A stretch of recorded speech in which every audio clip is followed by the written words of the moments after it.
Next question में ये हमें बोल रहा है, नेक्स्ट क्वेश्चन में ये हमें बोल रहा है कि the energy of second Bohr orbit of the hydrogen atom is -328 kilo joule per mole, hence the energy of fourth Bohr orbit would be. 2005 का क्वेश्चन है। हमें 4 ऑप्शन दे रखे हैं, ए बी सी डी। अगर हम बात करते हैं इन जनरल, हमारी एनर्जी जो होती है वो इक्वल टू होती है -2 pi square m e 4 z square n square h square kilo joule per mole में ऑप्शंस दिए हुए हैं। तो यहाँ पे हमारे पास में आ जाएगा -1312 किलो जूल पर मोल। एन की वैल्यू अगर हम 1 रखते हैं, यहाँ पे बात हो रही है हाइड्रोजन एटम की। तो हाइड्रोजन एटम के केस में फॉर हाइड्रोजन एटम के केस में Z जो है, हाइड्रोजन एटम के केस में Z जो है वो हमेशा 1 होता है। Z की वैल्यू को हम यहाँ पे 1 रख देंगे और यहाँ पे N की वैल्यू हमें दे रखी है, N की वैल्यू 1 हो जाएगी, Z की वैल्यू 1 हो जाएगी। ये हमारे पास में एनर्जी आ जाएगी। हमें सेकेंड बोहर ऑर्बिट की बात करते हैं तो N की वैल्यू 2 हो जाएगी, N की वैल्यू 2 हो जाएगी। 2 का स्क्वायर करेंगे अगर हम यहाँ पे, तो ये हमारा जो है, इसका मतलब होता है कि हमें इसको जो है मल्टीप्लाई करना होता है Z स्क्वायर अपॉन में, इसको हमें मल्टीप्लाई करना होता है Z स्क्वायर अपॉन में N स्क्वायर से। N स्क्वायर की वैल्यू हो जाएगी 4। अगर हम इसे सॉल्व करते हैं तो ये हमारे पास में आ जाएगी। और सिमिलरली अगर हम यहाँ पे बात करते हैं, हमसे पूछा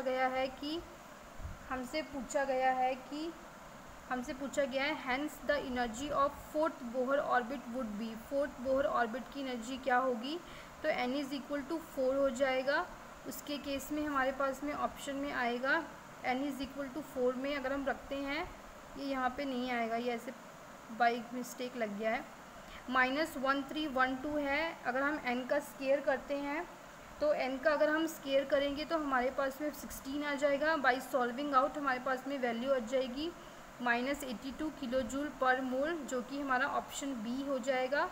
तो इस तरीके से हम फाइंड आउट कर लेंगे कि energy of fourth Bohr orbit हमारी क्या हो जाएगी। तो हमारी फोर्थ बोहर ऑर्बिट की एनर्जी, हमारी फोर्थ बोहर ऑर्बिट के केस में हमारी एनर्जी की वैल्यू हो जाएगी इतनी। फोर्थ बोहर ऑर्बिट के केस में हमारी एनर्जी की वैल्यू इतनी हो जाएगी। इस तरीके से हम सॉल्व कर लेंगे।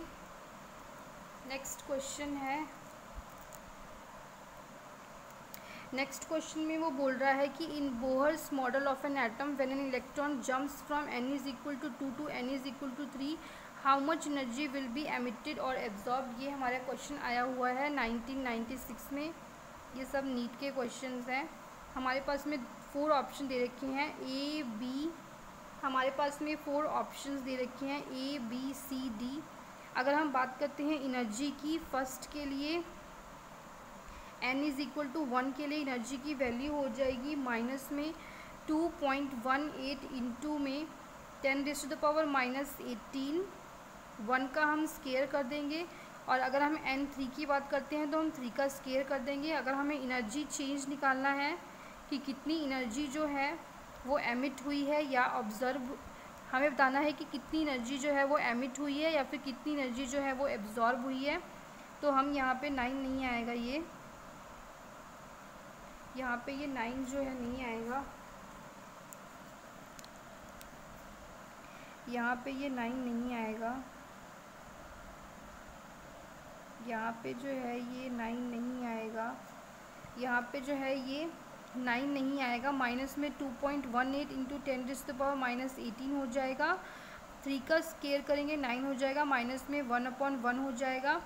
इसको सॉल्व करेंगे तो हमारे पास में इतना आ जाएगा। माइनस को हम प्लस कर देंगे, इसको सॉल्व करेंगे तो ये हमारी वैल्यू आ जाएगी। अगर हम इस पॉइंट को, अगर हम बात करते हैं जूल की, क्योंकि हमारे ऑप्शंस में जो है हर जगह पे अर्ज दिया गया है, तो 1 जूल जो है वो 10⁻⁷ अर्ज होता है।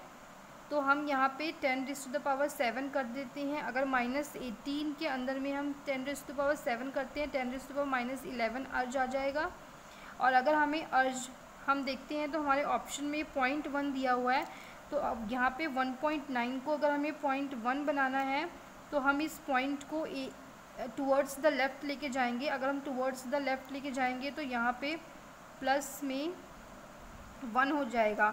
अगर हम पॉइंट के इस साइड में लेके जाते हैं तो प्लस -1 ऐड होता है। अगर हम पॉइंट के लेफ़्ट साइड में लेके जाते हैं तो +1 होता है। तो यहाँ पे ये वैल्यू आ जाएगी 10 रेज़ टू द पॉइंट, ये यहाँ पे वैल्यू हो जाएगी इनटू में हो जाएगा हमारे पास में यहाँ पे 10 raise to the power minus में 10 raise to the power minus में 10 हो जाएगा। इस तरीके से हमारे पास में वैल्यू आ जाएगी, हमारे पास में इतनी वैल्यू आ जाएगी into 10 raise to the power -10 ergs. तो हमारा ऑप्शन डी जो है वो राइट हो जाएगा।